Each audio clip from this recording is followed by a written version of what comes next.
नमस्कार, मैं हूं अभिजीत, आप हैं न्यूज 4 नेशन पर। बिहार के राजनीति में आए दिन परिवारवाद के जो है आरोप लगते रहते हैं।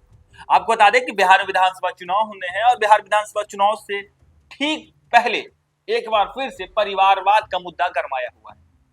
आपको बता दें, जनसुराज के सूत्रधार प्रशांत किशोर कई बार और कई मंचों से ये कहते आ चुके हैं कि बिहार की पॉलिटिक्स 1200 लोगों के इर्द गिर्द ही घूमते आई है और ये दावा बिल्कुल साफ होता दिख रहा है, यानी ये दावा बिल्कुल सही दिख रहा है। आपको बता दें, बीते 30 वर्षों से बिहार की राजनीति 1200 से लेकर 1250 परिवारों के इर्द गिर्द घूमते रही।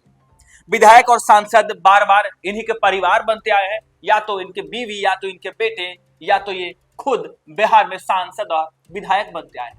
और जब 2025 का बिहार विधानसभा चुनाव होना है, तब देखें किस तरीके से बिहार के कई ऐसे सांसद हैं जो अपने पत्नी को चुनाव लड़वाना चाहते हैं, जो अपने बेटे को लॉन्च करना चाहते हैं, जो अपने बेटे को विधानसभा चुनाव लड़वाना चाहते हैं।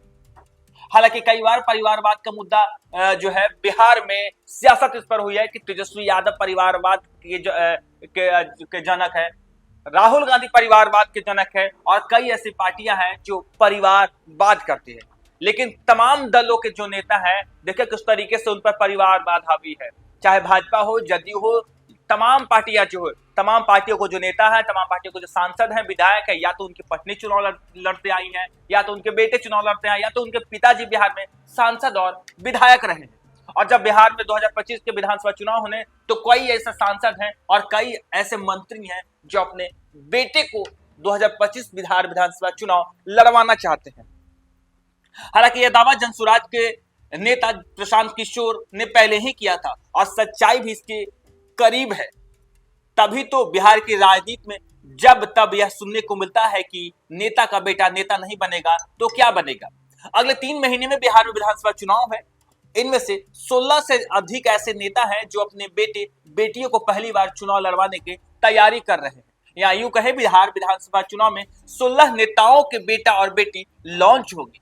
भाजपा और कांग्रेस के सीनियर नेता बेटे बेटियों को टिकट दिलवाने के लिए बिहार से लेकर दिल्ली तक फील्डिंग कर रहे हैं। बिहार में विधानसभा चुनाव में किन किन नेताओं, कौन से बेटा और कौन सी बेटी चुनाव लड़ेंगी और कौन से नेता अपने बेटा बेटियों को लॉन्च करने की तैयारी में है, कौन कहां से दावेदारी कर रहा है, परिवारवाद से पार्टियां दूर क्यों नहीं हो पा रही है, जानेंगे इस रिपोर्ट में। जदयू के नेता आनंद मोहन अपने छोटे बेटे अंशुमान को चुनाव लड़वाना चाहते हैं। वह खुद सांसद रहे हैं। पत्नी डबली आनंद शिवहर से सांसद हैं। 2020 में बड़े बेटे चेतन आनंद शिवहर से आरजेडी के टिकट पर विधायक बने थे, लेकिन 2025 के फ्लोर टेस्ट से पहले चेतन आनंद जदयू में चले जाते हैं। अंशुमान अपने पिता आनंद मोहन के साथ 2024 लोकसभा चुनाव से पहले जदयू में शामिल हुए थे। उनके चुनाव लड़ने की भी चर्चा तेज है। तो एक दूसरी तरफ पूर्णिया से निर्दलीय सांसद पप्पू यादव के बेटे सार्थक रंजन चुनाव लड़ना चाहते हैं। यह पूर्णिया की कोई भी सीट हो सकती है। वे क्रिकेटर हैं। 24 मार्च 2024 को जब पप्पू यादव कांग्रेस में शामिल हुए थे, तब सार्थक रंजन भी उनके साथ थे। उसी समय चर्चा थी कि सार्थक की एंट्री बिहार की राजनीति में होगी। फिलहाल पप्पू यादव पूर्णिया से निर्दलीय सांसद है और उनकी पत्नी रंजीता रंजन कांग्रेस से राज्यसभा सांसद हैं। इससे पहले सुपौल से वो सांसद रह चुकी हैं। तो दूसरी तरफ बीजेपी का कद्दावर नेता पूर्व केंद्रीय मंत्री रामकृपाल यादव के बेटे अभिमन्यु अपने संगठन टीम अभिमन्यु के नाम से एक्टिव है। अभिमन्यु का कार्यक्षेत्र फतुहा है और सूत्रों के मुताबिक रामकृपाल यादव अपने बेटे का टिकट चाहते हैं। फतुहा से आरजेडी के रामानंद यादव विधायक है। पिछली बार यहाँ बीजेपी के सत्येंद्र सिंह चुनाव लड़े थे। डॉक्टर मदन मोहन झा कांग्रेस के पूर्व प्रदेश अध्यक्ष रह चुके हैं, अभी विधान परिषद के सदस्य हैं। उनकी कांग्रेस में अच्छी पैठ है। कहा जा रहा है कि मदन मोहन झा के बेटे माधव झा दरभंगा और मधुबनी की पॉलिटिक्स में एक्टिव हैं। यहां के किसी सीट से मदन मोहन झा के बेटे चुनाव लड़ सकते हैं। तो दूसरी तरफ लालू यादव के खास जगदानंद सिंह के बेटे सुधाकर सिंह फिलहाल बक्सर से आरजेडी के सांसद है और इनके दूसरे बेटे अजीत के चुनाव लड़ने की चर्चा तेज है। भाई की खाली की गई रामगढ़ सीट से अजीत उपचुनाव लड़े थे, लेकिन चुनाव हार गए थे। 2025 विधानसभा चुनाव में अजीत के रामगढ़ से चुनाव लड़ने की चर्चा तेज है। बाहुबली शहाबुद्दीन का निधन कोरोना काल में हो गया। वे सालों तक आरजेडी का मुस्लिम का बड़ा चेहरा माने जाते थे और उनकी पत्नी हिना साहब 3 बार लोकसभा चुनाव लड़ चुके हैं, लेकिन चुनाव हार गई। पिछले लोकसभा चुनाव में निर्दलीय चुनाव लड़ी और इस वजह से आरजेडी तीसरे नंबर पर चली गई। हिना साहब दूसरे नंबर पर रही। लोकसभा चुनाव के बाद साहबुद्दीन के बेटे और पत्नी दोनों ने आरजेडी का दामन थामा और इस बार ओसामा रघुनाथपुर सीट से विधानसभा का चुनाव लड़ने की तैयारी कर रहे हैं। हाल में रघुनाथपुर से आरजेडी विधायक ओसामा को पगड़ी बांधकर टिकट की संभावना को बल दिया। अश्विनी चौबे कांग्रेस के कद्दावर नेता रहे, पूर्व मंत्री रह चुके हैं और कहा यह जा रहा है कि बीजेपी के बड़े नेता है। इनके पुत्र अर्जित शाश्वत ने काफी कोशिश की पर लोकसभा चुनाव में टिकट नहीं मिला। 2008 में भागलपुर में हुए सांप्रदायिक घटना में अर्जित का नाम आया।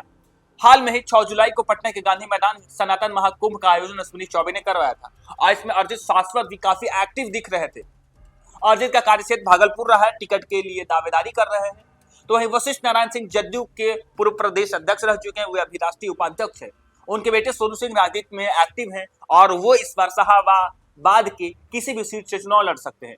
कुम्हरार से बीजेपी विधायक अरुण सिन्हा भी अपने बेटे आशीष सिन्हा के लिए टिकट की दावेदारी कर रहे हैं। आशीष छात्र राजनीति में एक्टिव हैं, खासतौर पर पटना यूनिवर्सिटी की राजनीति में। नंदकिशोर यादव पटना साहिब से विधायक हैं और बिहार विधानसभा के अध्यक्ष हैं। बिहार में बीजेपी के बड़े नेताओं में गिने जाते हैं और इनके बेटे नितिन कुमार टिंकू राजनीति में एक्टिव है। बीजेपी व्यवसायी मंच के संयोजक हैं। नितिन कुमार बिजनेस के साथ राजनीति में भी एक्टिव हैं। चर्चा है कि नंदकिशोर यादव इस बार खुद चुनाव नहीं लड़कर अपने बेटे को चुनाव लड़वाना चाहते हैं। कांग्रेस के पुराने नेता अशोक राम जदयू में चले गए। वह बिहार कांग्रेस के कार्यकारी अध्यक्ष रह चुके हैं। कांग्रेस के दलित के बड़े चेहरे थे, लेकिन इस बार इनको किनारे कर राजेश राम को कांग्रेस का प्रदेश अध्यक्ष बना दिया गया। तब से वे नाराज बताए जा रहे हैं। चुनाव से ठीक पहले अशोक राम अपने बेटे अतिरेक को चुनाव लड़वाना चाहते हैं और उनका प्रभाव क्षेत्र समस्तीपुर के आसपास का इलाका है। हालांकि कहा यह भी जा रहा है कि कांग्रेस के पूर्व अध्यक्ष अखिलेश प्रसाद सिंह के बेटे आकाश सिंह इस बार विधानसभा चुनाव लड़ सकते हैं। आकाश को 2024 लोकसभा चुनाव में महाराजगंज से टिकट दिया गया था, लेकिन वे चुनाव हार गए थे और चर्चा एक बार फिर तेज है कि अखिलेश सिंह अपने बेटे को चुनाव लड़वाने की तैयारी कर रहे हैं। अखिलेश सिंह अभी कांग्रेस के राज्यसभा सदस्य हैं। जदयू के सीनियर लीडर हरिनारायण सिंह बिहार सरकार में शिक्षा मंत्री रह चुके हैं। उनकी काफी उम्र हो चुकी है और उनके बेटे अनिल कुमार बिहार में विधानसभा चुनाव लड़ना चाहते हैं। हरिनारायण सिंह सार्वजनिक मंच से घोषणा कर दिया कि आगे वो चुनाव नहीं लड़ेंगे और इसकी घोषणा के बाद चर्चा तेज हो गई कि इस सीट से नीतीश कुमार के पुत्र हरिनारायण सिंह के पुत्र चुनाव लड़ सकते हैं। ऋतुराज सिन्हा बीजेपी के सीनियर लीडर और पूर्व सांसद रहे आर के सिन्हा की पैठ पार्टी में बहुत गहरी है और उनकी बेटी ऋतुराज पटना साहिब से लोकसभा का टिकट चाहते हैं, लेकिन नहीं मिला और अब चर्चा है कि पटना के किसी भी सीट से ऋतुराज चुनाव लड़ सकते हैं। जनसुराज में गए लालमुनि चौबे के बेटे भी टिकट चाहते हैं। पूर्व सांसद लालमुनि चौबे के बेटे हेमंत चौबे चुनाव लड़ने की तैयारी कर रहे हैं। पहले प्रशांत किशोर की पार्टी जनसुराज का दामन थामा। कैमूर चैनपुर विधानसभा में एक्टिव रहे। पिछली बार चैनपुर में बसपा से जमा खान विधानसभा चुनाव जीते थे। देखिए किस तरीके से बिहार की राजनीति में, बिहार के सियासत में दल परिवारवाद से किनारा क्यों नहीं करती है। सवाल यह है कि परिवारवाद दरअसल कोई मुद्दा ही नहीं है। राजनीति में परिवारवाद के लिए वोटर जिम्मेवार होते हैं। लोग इन्हें चुनकर भेजते हैं। वोटर के विशेषाधिकार पर सवाल नहीं हो सकता है। और देखिए किस तरीके से बिहार के राजनीति में फिलहाल 32 राजनीतिक परिवार पूरे तरीके से सक्रिय है। मीडिया रिपोर्ट्स के माने तो 2020 विधानसभा चुनाव में 32 विधायक और राजनेताओं के परिवार वाले, इनमें से लालू परिवार यादव के दोनों बेटे तेज प्रताप, तेजस्वी प्रसाद यादव, जगदानंद सिंह के बेटे सुधाकर सिंह, शिवानंद तिवारी के पुत्र राहुल तिवारी, दिग्विजय सिंह की बेटी सिरेश सिंह प्रमुख है। और देखिए किस तरीके से कहा यह जा रहा है कि आए दिन बिहार के राजनीति में जो है परिवारवाद हावी है। तो वहीं दूसरी तरफ यदि पासवान फैमिली चिराग पासवान की बात करें तो चिराग पासवान के जो पिताजी थे पूर्व केंद्रीय मंत्री रामविलास पासवान, उनके बेटे चिराग पासवान सांसद बने। अब उनके जीजाजी अरुण भारती सांसद है। उनके भाई पशुपति पारस सांसद और केंद्रीय मंत्री रहे और उनके दिवंगत भाई रामविलास पासवान के रामचंद्र पासवान के बेटे प्रिंस पासवान राजनीति में सक्रिय हुए। और अब कहा यह जा रहा है कि जब पशुपति पारस केंद्रीय मंत्री रहे तब उनके बेटे यश पासवान लॉन्च हो सकते हैं।